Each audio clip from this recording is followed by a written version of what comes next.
Good afternoon and welcome. My name is Tanya Latta and I will be your host today. Thank you for joining our Emerge webinar, Pursuing Racial Economic Equity Through Purposeful Engagement, presented by Fifth Third. Today we'll be talking about how innovative investments and partnerships can drive real economic change, reduce racial wealth gaps in communities of need. Fifth Third recently announced its Accelerating Racial Equality, Equity, and Inclusion, an incredible $2.8 billion commitment to uplift historically marginalized people and communities. Today, in collaboration with enterprise community partners, the bank is investing $180 million of that commitment across 9 communities in its geographic footprint within the Neighborhood Investment Program. In a few minutes, we'll be hearing from panelists to dive into the details about the strategies to purposefully engage neighborhoods and local businesses and find out what's next for this initiative. A quick look at how we'll be spending the hour. I'll briefly introduce myself and our panelists, then review some of the contextual financial health data that will put this conversation into a broader landscape. I'll then turn it back over to our panelists again to talk about the motivations, intentions, and objectives of this initiative. We will be monitoring Q&A throughout and have reserved about 10 minutes towards the end of the program to take those questions. So please do submit them in the chat throughout as they come up. And again, we'll be saving about 10 minutes at the end of the program to address those questions. In a few minutes, I'll be asking our panelists to turn their cameras on so you see them. But before I do, let me introduce them and then move into some of that context I mentioned. We'll be joined today by Trudy Bartley. She's the Associate Vice President, Office of Government Affairs at The Ohio State University. Jared Elwell, Advisor, Senior Director of Strategy and Implementation at Enterprise Community Partners. Jada Grandy-Mock, the SVP and Chief Corporate Community Economic Development Officer at Fifth Third Bank. And Stephanie Stewart-Young, SVP and Chief Corporate Social Responsibility Officer at Fifth Third Bank. My name again is Tanya Latta. I'm a Senior Director on our Workplace Solutions and also co-founder of our internal Diversity, Equity, and Inclusion Committee here at Financial Health Network. So no doubt everyone is aware that this past year and a half, the terms equality and equity have become staples in our national conversation across all sectors. It's worth, we thought, taking a brief moment to really articulate the distinction, the important distinction between these two concepts presented here in this graphic. Equality assumes the same treatment, same product, same tool for all individuals. And you can see here that that doesn't serve all people in the same way. Equity provides customized tools, understanding that individuals, communities have unique experiences, needs, histories that really determine what types of relevant tools will get us to achieve equal outcomes across populations. You'll see in that bottom graphic that different types of tools will lead to the outcome of everyone being able to ride a bike sort of down the path. At Financial Health Network, as we think about equity and the diverse dimensions of identity that we all inhabit, we have focused on, as a starting point, 4 unique dimensions of identity: race and ethnicity, sexual orientation, gender identity, and ability. And at Financial Health Network, we support the creation and are committed to the creation of products and programs that allow all communities to spend, save, borrow, and plan their financial health and their lives with equal outcomes. So we're going to focus a little bit on the race and ethnicity dimension today and review some of the data that Financial Health Network has created. So as a quick refresh here at the Financial Health Network, we think about financial health as when one's daily financial management tools and systems allow one to create resilience for themselves, their families, and also build long-term opportunity. We think about this and have created a measurement system with 8 indicators across those 4 categories I mentioned: spend, save, borrow, plan, in order to develop an aggregate score, a financial health score. And when we pulled that score across our nationally representative survey, comparing across race and ethnicity, we see that there's a significant gap in the financial health outcomes and score of white Americans versus their Black and Latinx counterparts.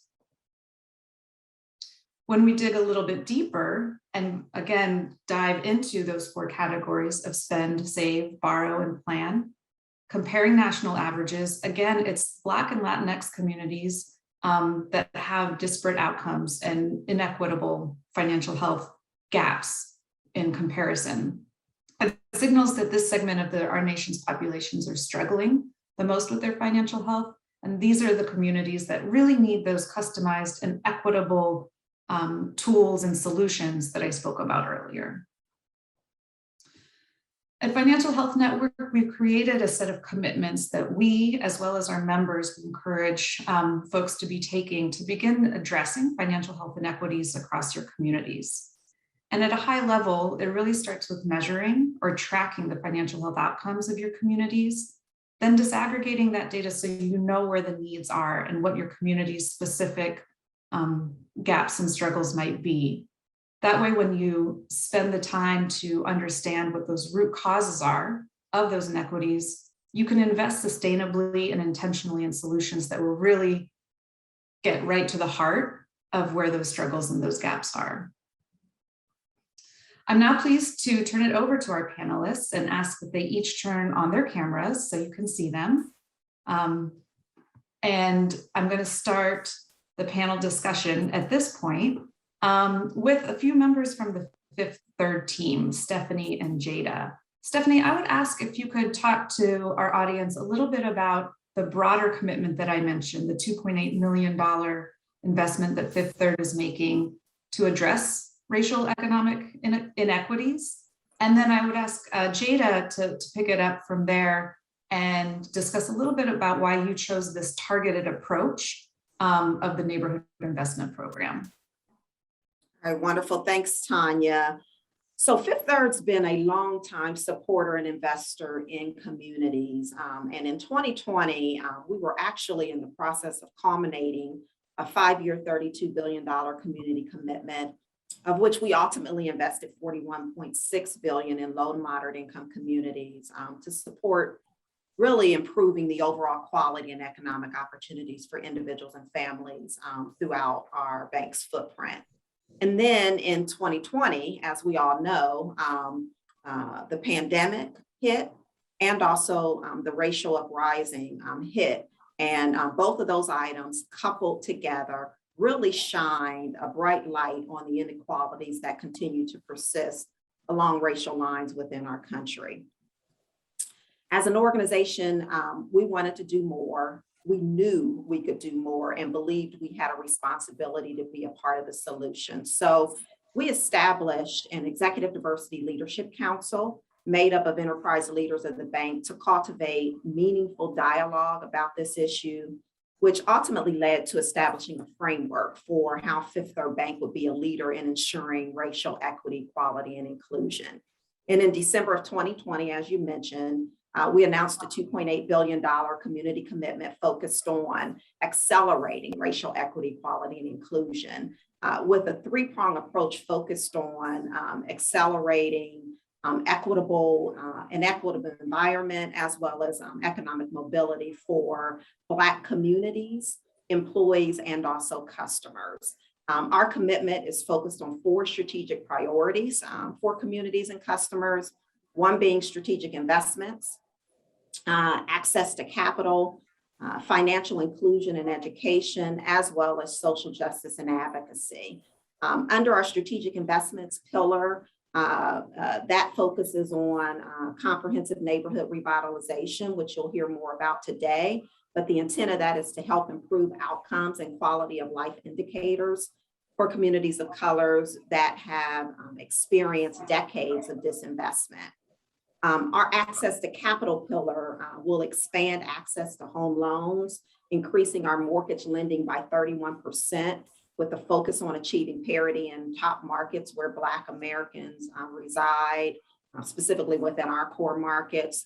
We'll also invest in the revitalization of urban communities and support small businesses and building wealth by creating opportunities to access the financial resources they need, with a commitment by our small business team to increase their small business lending by 25% in majority minority communities. Additionally, we'll continue our support of the broader small business ecosystem through investments and partnerships with community development financial institutions to really increase the sources of capital and technical assistance for small businesses. Our financial inclusion and education pillar will focus on ensuring that 25% of our new branch builds will take place in majority minority and low and moderate income communities. And as you might imagine, this will provide wider access to business and consumer loans, expand financial education, provide better banking solutions for the unbanked and underbanked individuals in those communities.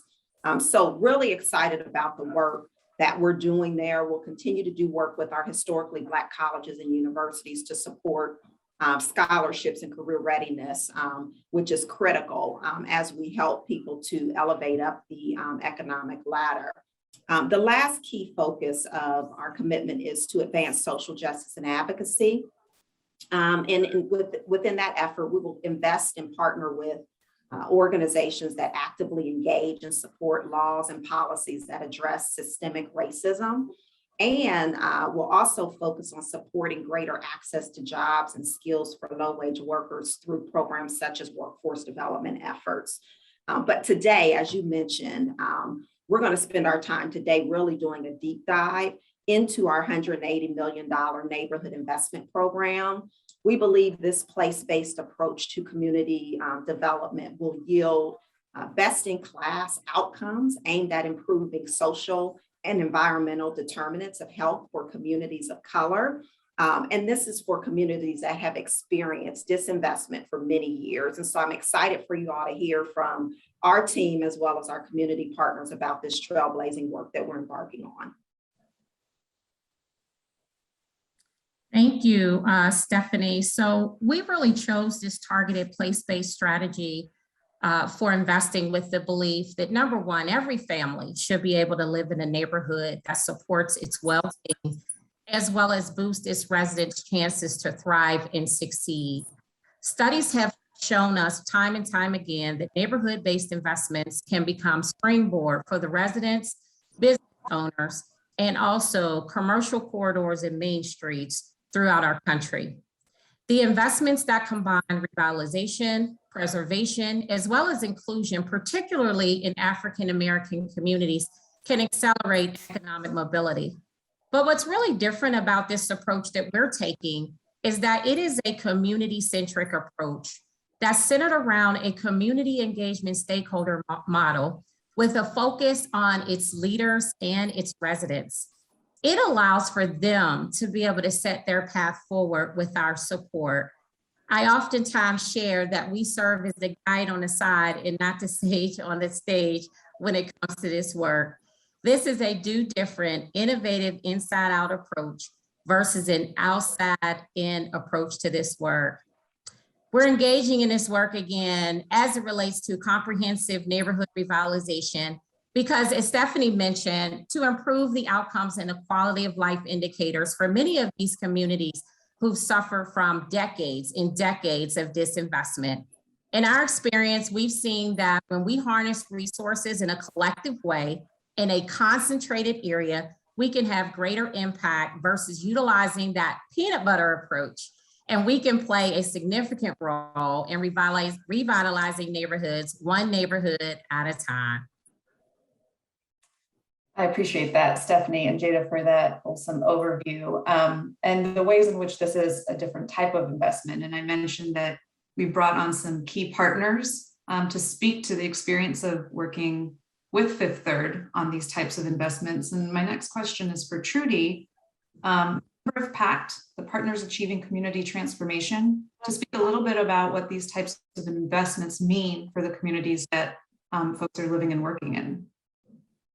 Well, good afternoon, and thank you for having me to represent Pact, Partners Achieving Community Transformation. Currently, I am a board member of Pact, but in the past, I was an executive director at its initial beginnings. So these types of investments allow communities, which as individuals have said already that are unresourced, be able to leverage other opportunities, whether it's, I believe that the bank's first dollar in is very important in leveraging other financial opportunities, whether that is retail, whether that is commercial, whether that is housing. A bank showing that it has credibility and belief in what that 501c3 is doing within that neighborhood is very, very important as far as how that neighborhood revitalizes moving forward. And not only revitalizing, but keeping balance. Many times we talk about gentrification and we talk about moving people out, but I believe it's very important that as we move forward, that we keep people in place as well as bring new neighborhoods in. So therefore we create that socioeconomically mixed neighborhood that is a neighborhood that we've had in the past. So Fifth Third was very important for Pact in that we were very fortunate 10 years ago to receive a HUD implementation grant of $30 million. And that leveraged about 200 million in other funding from other entities, whether they were for-profits, nonprofits, public-private partnerships.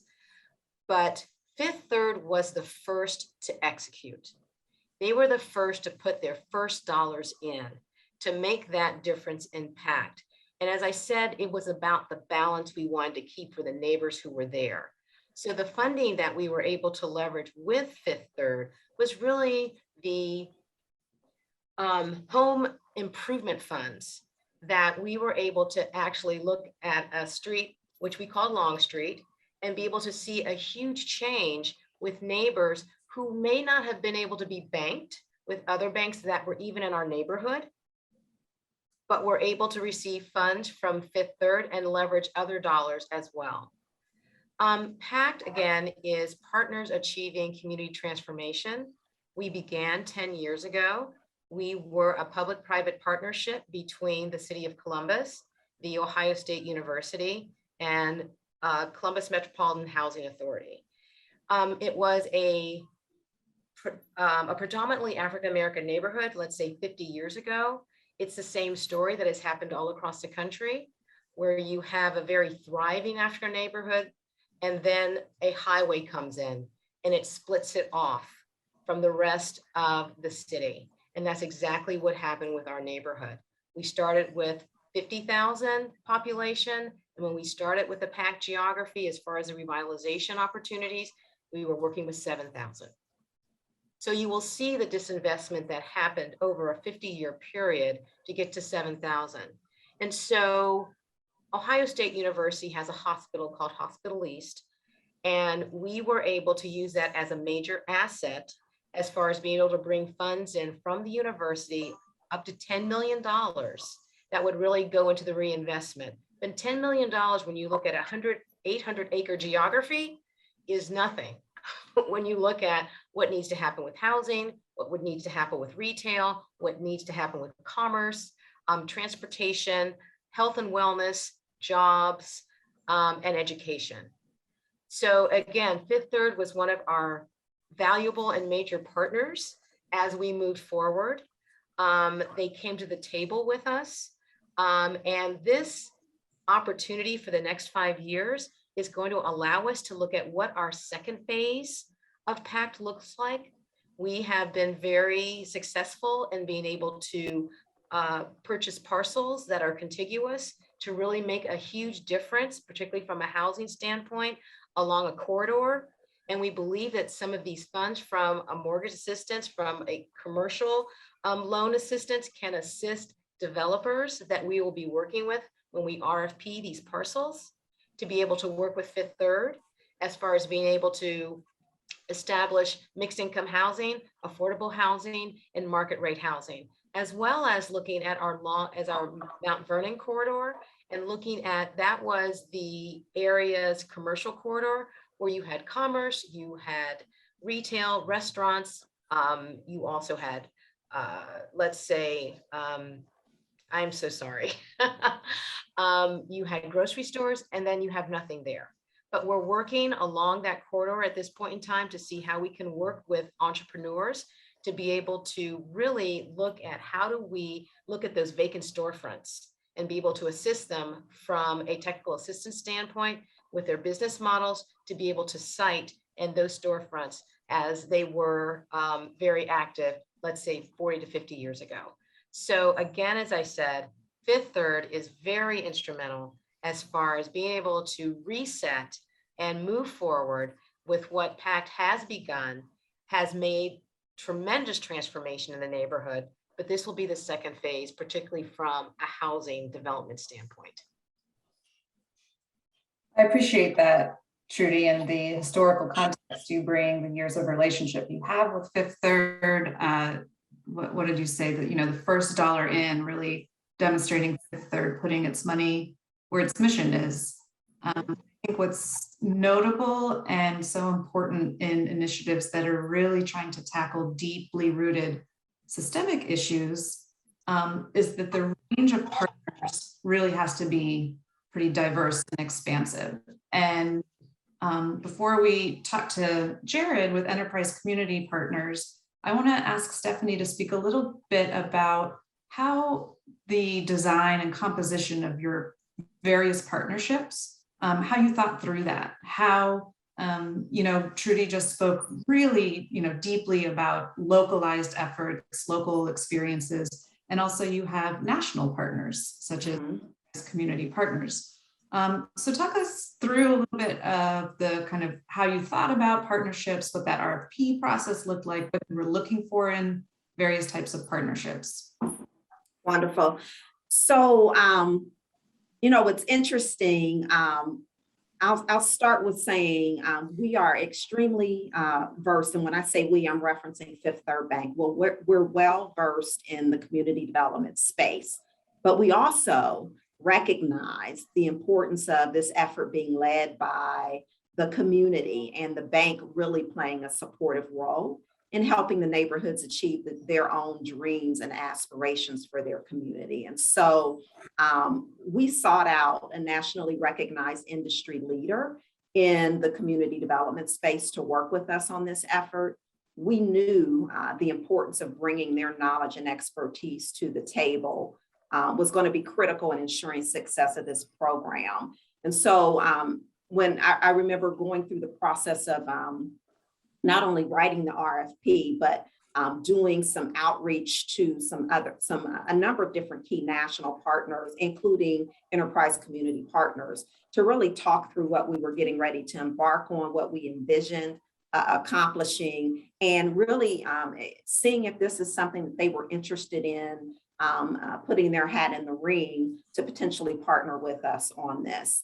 And so some of the specific competencies we were really looking for in a national partner was, some core things that we knew we really didn't have the ability to bring to the tables. We wanted them to develop, a neighborhood selection criteria that align with nationally recognized best practices in comprehensive community development. We wanted them to develop, implement, and manage the whole application and selection process. We thought it was important for us to kind of make sure that we were playing a supportive role there. We wanted them to develop, implement, and manage, tracking and measurement tool to assess the overall program's impact on an ongoing basis. We wanted them to provide oversight and technical assistance to the selected neighborhoods to ensure progress in accomplishing the neighborhood plan and goals. One of the other things that was really important is we wanted to make sure not only that they were nationally recognized, that the partner we chose was nationally recognized in the community development space, but that they demonstrated a strong level of competency in working in diverse communities. We thought that was extremely important, given the focus of this effort.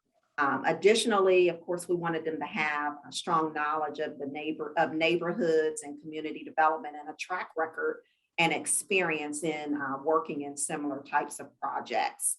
I will tell you, the RFP process was extremely extensive. We had a number of organizations that applied.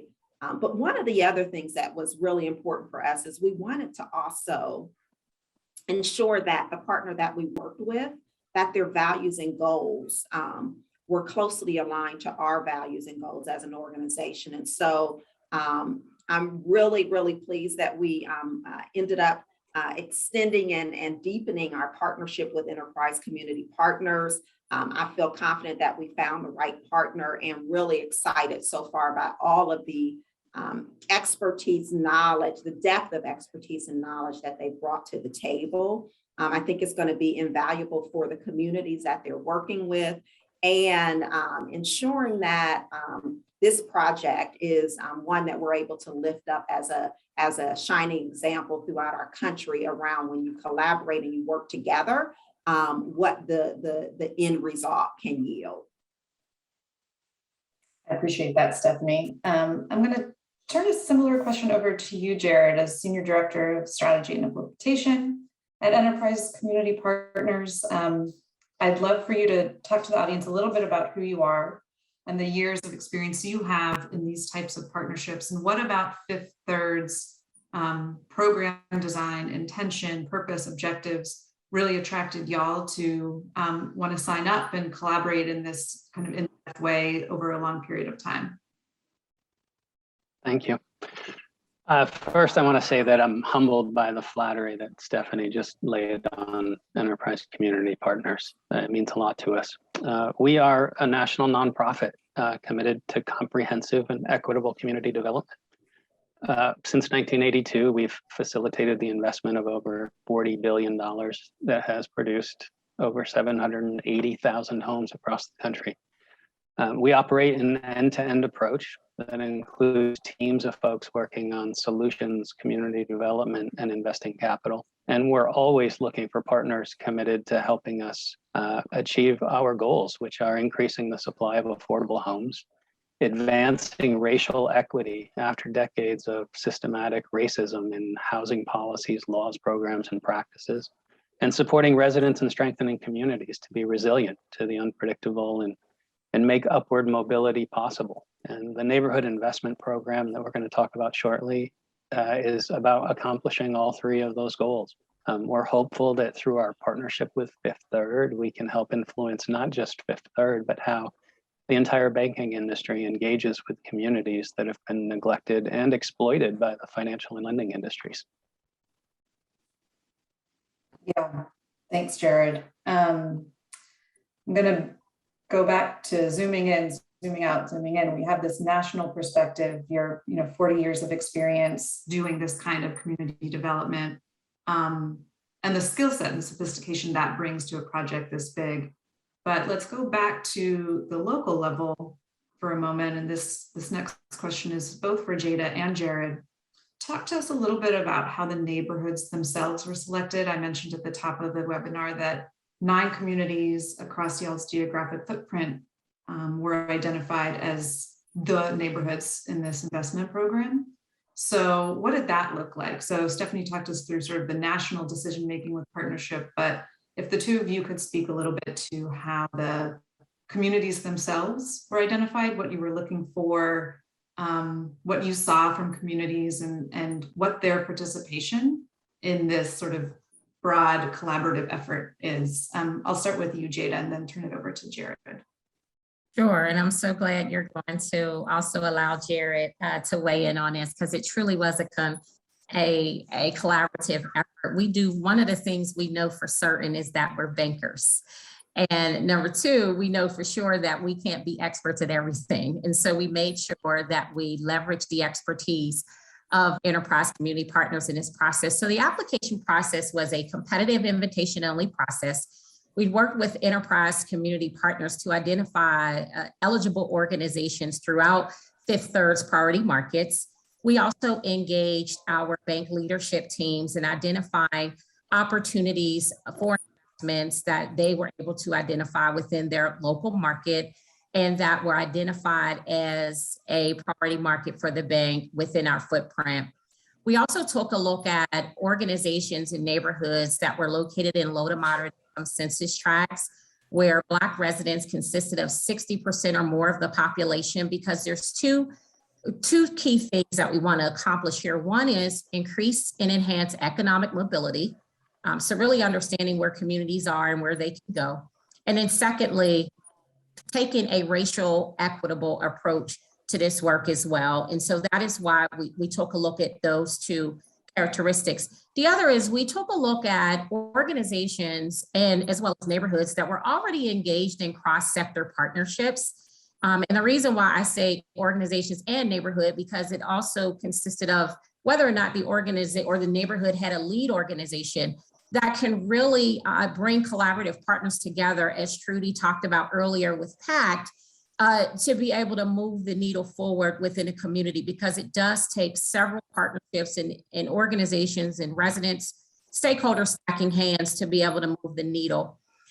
Also, when organizations in neighborhoods are engaged in cross-sector partnerships, it really allows us to support the momentum that's already in existence and leverage the current and future investment opportunities. We also wanted to see that the neighborhoods had demonstrated support from their local government. We know that much of this work cannot happen without them, and that they also demonstrated the appropriate capacity to be able to support the leveraged investments that we know will come in the communities, as well as wealth building. I'm now going to just turn it over to Jared if you can share a little bit about that application process, because it was very extensive and the organizations are to be commended for putting the time and energy into creating more equitable outcomes for their neighborhoods. Thanks, Jada. It was a true partnership. The criteria, the basic criteria Fifth Third had laid out for us, but how we go through the process of identifying and selecting those was a collaborative effort. We started with, the initial criteria that Fifth Third laid on us, which was predominantly African American and low income. And across their footprint, we ran every census tract in their footprint that fit that criteria and came up with 1,400 census tracts. We narrowed that down across the footprint with additional criteria, increasing percentages, and ultimately got that number down to about 600 or 700 census tracts. And with Fifth Third's assistance reaching out to its markets, and with our own experience working in neighborhoods across their footprint, we identified that there needed to be a quarterback with extensive experience working in the neighborhood as part of the neighborhood, and an existing collaboration. The program is time limited, so we needed to understand that there was the capacity and ability to support investment in wealth building opportunities in the time frame that we were looking at. The actual application process, invitation only. So we sent those invitations out to folks in March. They had about 2 months to apply. We went through a 2-part review process. So there was just the review of the application itself. From those applications that came in, we ended up interviewing 12 folks and selected 9 neighborhoods to be a part of the program. And the criteria that we looked at across the application process, both in the actual written application, but then the interviews, we were looking at their knowledge of community. So we wanted them to be able to articulate what the current neighborhood state was, make sure that they were centering community voices, and that they understood the value of the investment approach. And they were able to do that. The second area we looked at was partnership capacity. The backbone needed to be strong, the quarterback, and in Near East Side of Columbus, Pact is a strong organization with an established history. There was an established partnership infrastructure in each of the neighborhoods selected. They were able to demonstrate that. They also had the ability to measure impact. They've been measuring impact, and now we're going to scale that up with them. The ability to articulate humility in their approach to the work that they do was really important to us. And we wanted them to be able to articulate what their own capacity gaps were, which does take humility. investment readiness, their ability to absorb the type of capital that's going to come in, not just from Fifth Third, but the leveraged capital. And then the area that had the most emphasis was their focus and commitment to equitable outcomes. So we looked at neighborhood demographics, the demographics of the lead applicant organization and all the key partners, community leadership, and their track record for planning for equitable outcomes. Oh, there's so much there. I really appreciate the combination of Jada and Jared's response to that question for a couple of reasons. One, just the mix of really quantitative, tactical things you were looking for, the process of whittling down from 1,400 to a much smaller number really requires quantitative and tactical analysis. And also, Jared, I appreciate you raising this issue of some of those less tangible, less tactical, more subjective issues, the demonstration of humility. I think also beyond a diverse set of partners, when we are dealing with these systemic, deeply rooted issues, this is years-long work. And that was, something you mentioned. This is like you needed sort of proof or demonstration of commitment in these communities, of established relationship, of sort of trust and centering community voice. So I think, again and again with the responses from this panel, just the demonstration of intentional design and being realistic about what it's going to take to begin moving the needle on these deep, deep issues. This is not a quick fix. This requires patient capital, collaborative capital, et cetera, and community involvement. So I really appreciated that response from the two of you. We've spent a good amount of time now talking about sort of what the preparation was, how Fifth Third sort of thought about this initiative from its 2.8 billion to its smaller sort of 180 million commitment, from criteria on RFPs and application. And I'd like now for us to sort of look forward and ask the panelists to think about outcomes, to think about process of execution now that sort of these communities have been established. We have Trudy here to sort of represent one of those 9. So this is really an open question to all panelists. Let's start with Trudy and then I can move down the line. But I'd love to hear how you're thinking about what the working together will look like, not just with Fifth Third, but certainly that's an important player, but across the sort of spectrum of characters that we have here. What does that work look like? Where do you start? How does it sort of progress? Trudy, I want to start with you, given your history, and then hear from Fifth Third, and then hear from Jared. Well, I think it starts with going back to the community. We were able to put together what we called our blueprint for community transformation that we activated in 2013. And we have been extremely successful as far as the housing we've been able to build with our Metropolitan Housing Authority, as far as working with like the Urban League, particularly on empowering businesses and individuals in the technology field. We've been very intentional in working with our school feeder pattern, in that we have a partnership with Columbus City Schools, with Wexner Medical, where we have a true feeder pattern, elementary through high school. And we have worked together on the curriculum from pre-K through 12, and we call it our Health Sciences Academies. And it's really about looking at our hospital in the neighborhood so that when children and their parents walk by it, they know that there is a place for them there, that there is an opportunity for them there. It doesn't necessarily have to be a nurse or a doctor. It can be accounting, it can be marketing, it can be communications. But we want them to know that there is opportunity within the place that they live for them. And so that has been successful in that we have taken a feeder pattern that was an F and it's coming to a C. And that's huge, particularly in attracting new parents and new families and keeping families there. The next thing to think about is, let's talk to our community to find out, this is what you said 10 years ago. Is that still valid?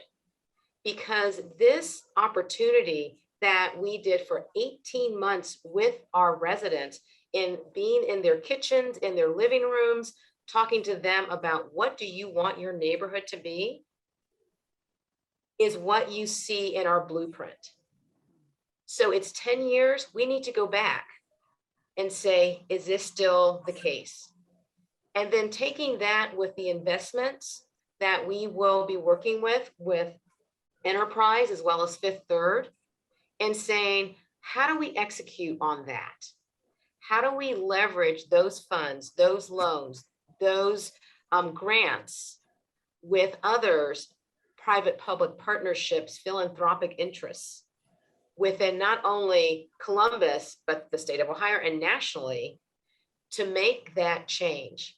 It took 50 years of disinvestment to get the community to where it was in 2010. It's going to take a long time to really become what it will become. It's not about what it was in the past. It's about what it can become in the future, because we have a new demographic. We have a new population of individuals who are coming, and they're coming because they're excited. We were told 10 years ago by developers, there was no way they were coming over to the Near East Side. Now we can't stop fielding their phone calls. That's So, so it makes a difference, as I said, with Fifth Third having been really that first dollar in to say, we believe in you, and us to being able to take it to this next level with Fifth Third saying, we believe in you again.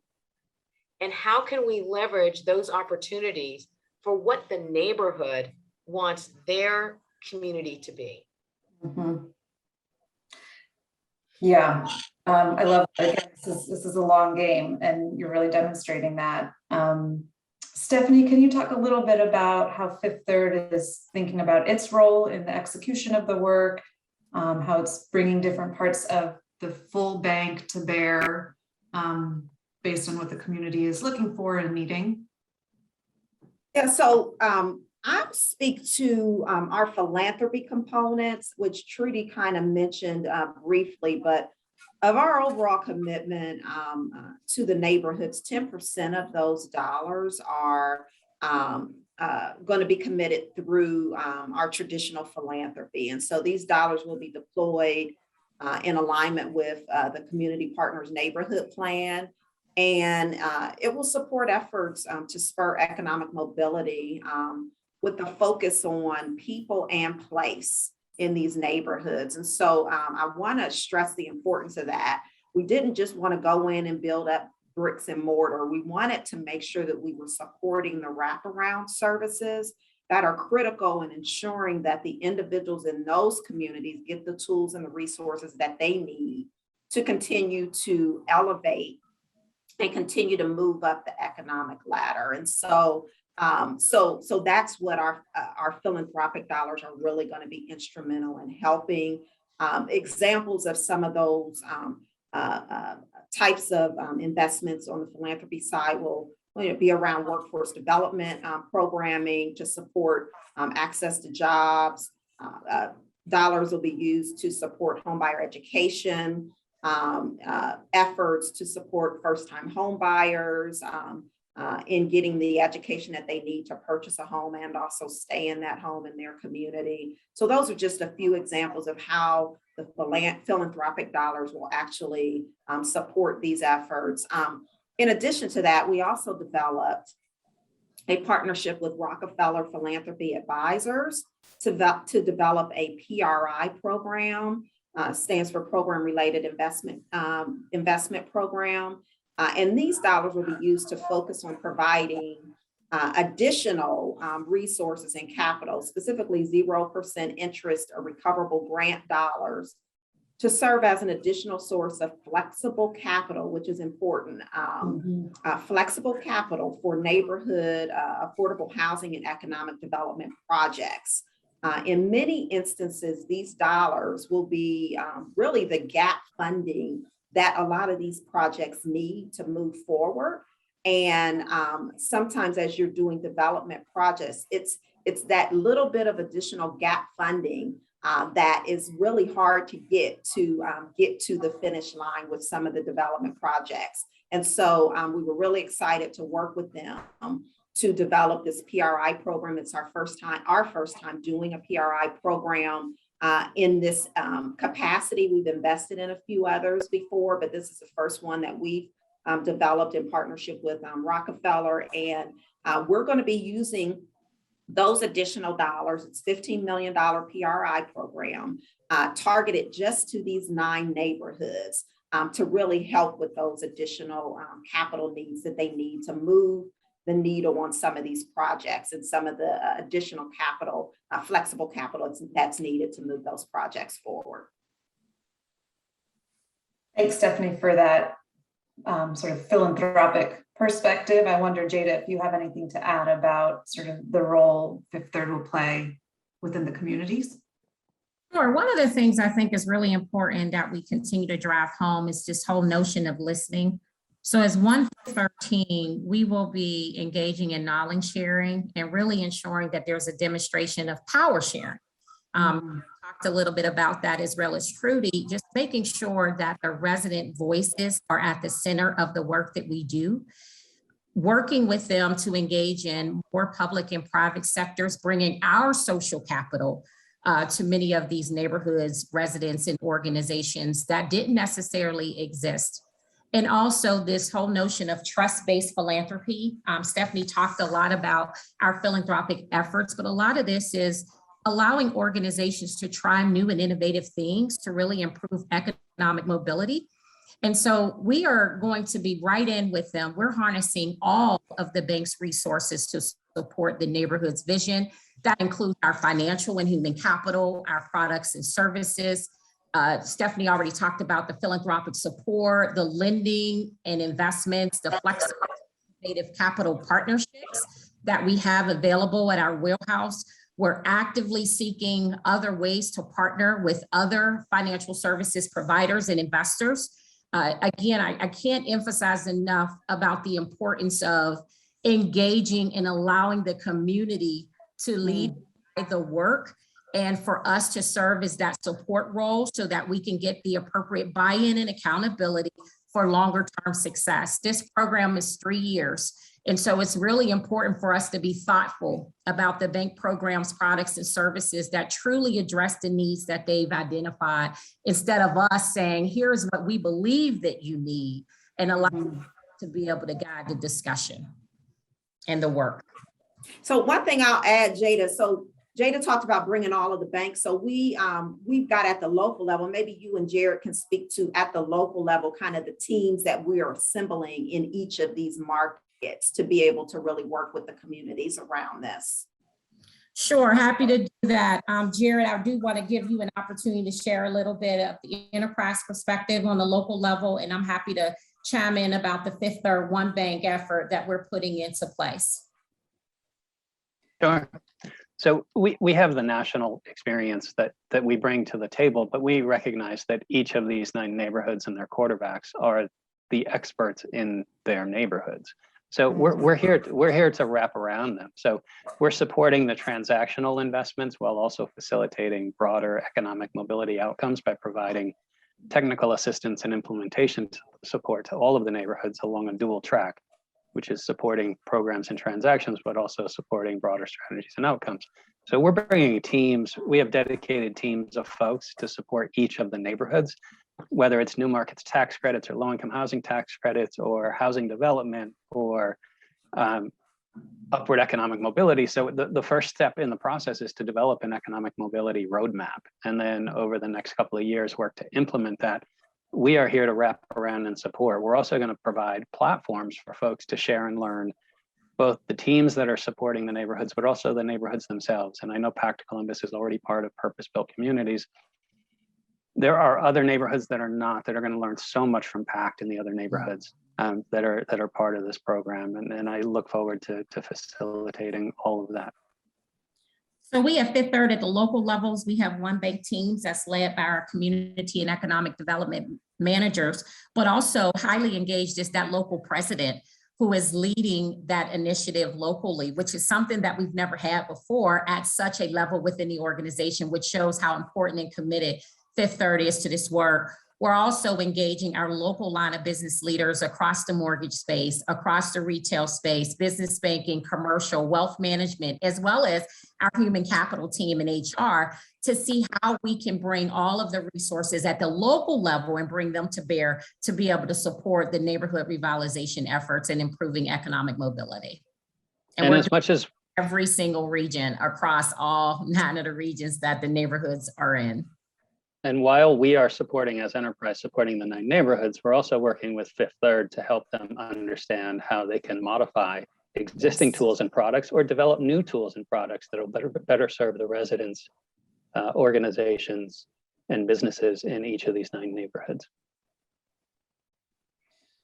Yeah, it's interesting here at Financial Health Network and other places, there's a growing conversation around this idea of community-based research, participatory research, really allowing and insisting in some ways that the community drive the direction of the work and the dollars, and really calls into question some of the traditional roles that philanthropy has played, traditional roles of how resources are stewarded, who holds what strings, et cetera. And Trudy, I think as a sort of longtime member of Pact and resident of, this neighborhood that has been working with Fifth Third that is predominantly Black, how you have seen some of that play out. I'd love to hear a little bit about how that sort of driving towards community voice and ensuring that work and that perspective is leading the charge. I'd love to hear from your perspective, and then also from Fifth Third or enterprise community partners. Are there any sort of hard decisions that y'all had to make in terms of, that kind of research or that kind of philanthropy is fairly, new, it's radical, it's progressive.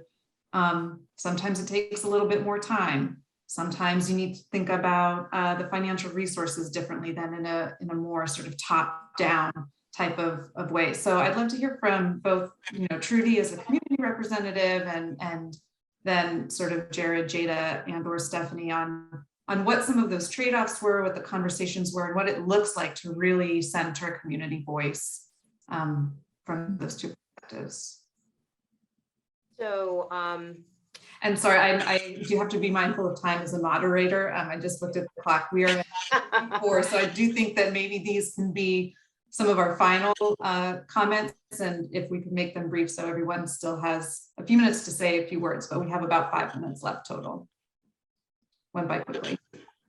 Having grown up in the area, it has been very much a passion project for me. When you think about a place that has raised you and then you have the opportunity to give back, giving back is the big key for me, in that it's not going to be successful in community revitalization if you do not have the community behind you. But you also have to manage the community's expectations of what is possible and how long it's going to take. And I think that when you come into opportunities or challenges, many times it is with the community, because you have individuals who hold on to the past and are looking at new individuals who are coming in as, trying to change what they have known. And how do you bring them together as far as to become neighbors and to work together to what's best for everyone? Mm-hmm. So I'm going to end with that.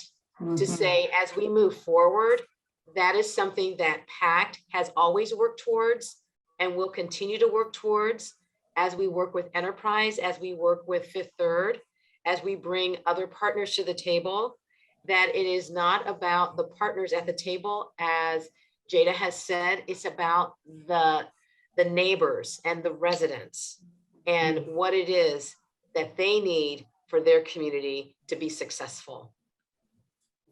I appreciate And I that. would just add lastly, putting our objectives aside essentially, and really centering that community voice and allowing even some of the old thoughts that we've had as a corporation, or even as bankers, be moved and set aside to be able to explore innovative and new ways of meeting their community needs that we haven't done before. And that's through trust building. Trust building, like anything, even in our personal lives, right? It takes a long time. Doesn't happen quickly. So it's really showing up again and again. Jared, I'm going to do about a minute and then let Stephanie close this out. Okay, perfect, thanks.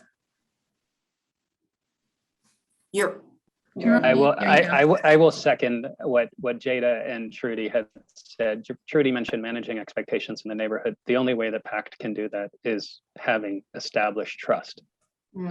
There's already established trust between Pact and Fifth Third, and we are coming in as a third party, but we bring our own degree of credibility, and now we have to establish that trust with each of the quarterbacks and each of the collaborations and ultimately the residents in each of these neighborhoods, and serve as that intermediary between the neighborhoods and Fifth Third. So it is all about trust building. Yeah. Right, wonderful. So as a final comment, first and foremost, I just want to say this is a dynamic panel, so thanks everybody. But I would say to answer your question or to provide additional context, and I co-sign everything that Trudy, Jared, and Jada spoke to, but kind of back to my earlier comments about why we embarked on this and what we're trying to accomplish and be a leader and at the table to be a part of the solution to these community issues. It starts with that conversation. It starts with really having hard discussions about what we need to do and how we can be different and innovative, as I believe somebody mentioned, in coming to the table with solutions. And so I think when we embarked on this, that was at the heart of what we wanted to ensure that we were doing. And this initiative is one of many efforts that we're doing as an organization to really support economic mobility in African-American communities. And I'm really excited about what this will yield in 3 years. But the one thing that I will mention, and I think it piggybacks on what Trudy's also said, is that this work will not be done in 3 years. This is a long-term partnership. And so, we're just beginning. We're at the infancy of the work that's going to be done and the impact that's going to be had. And so stay tuned. We encourage others to get involved and to get engaged. We need as many partners at the table to really reinvest and transform and support the transformation of these communities that are well deserving and really need everybody's hands on deck to make change. Yeah, thank you so much for that. I appreciate you, Trudy, Stephanie, Jada, Jared. Really commend the work that y'all are doing, and hopefully at a future Emerge session we can follow up to see how it's all going. And thanks for all of our audience and attendees that joined us this afternoon.